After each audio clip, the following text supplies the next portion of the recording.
So we all have a very intuitive understanding what speed and velocity are.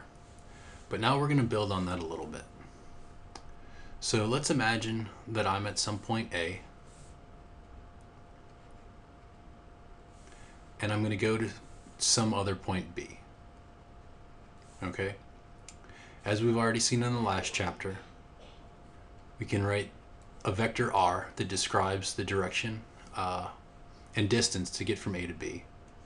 So the magnitude of r is just the distance, and we'll say that's 30 kilometers. Okay?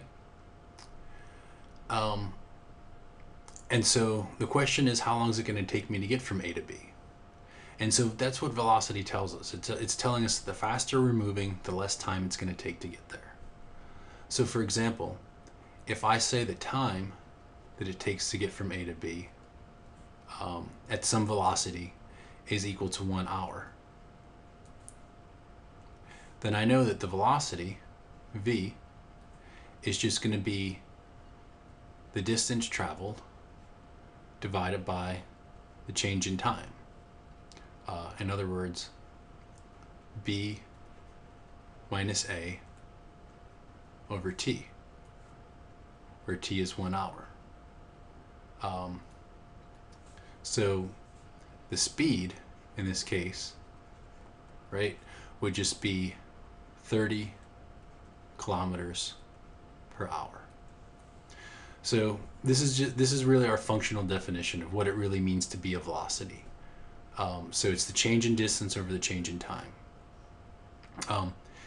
But this is actually just the average velocity. For example, you can imagine if you're in a car and you step on the gas and you speed up and you speed up and you speed up, your velocity isn't constant, right? At first, you're covering a shorter distance, but then you're covering further and further distances the longer you go. So your velocity is actually changing. So it's not just simply the distance over the time. It's going to be a more complicated function, as we're going to see later.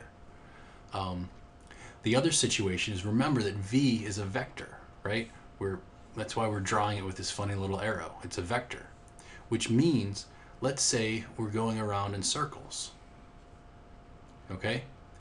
Even if the magnitude of v is the same, when you're going up as opposed to going left, these are actually two completely different vectors because the direction's changing. So in the next couple sections, we're going to start talking about what happens if the velocity is changing in time or if the velocity is changing in direction.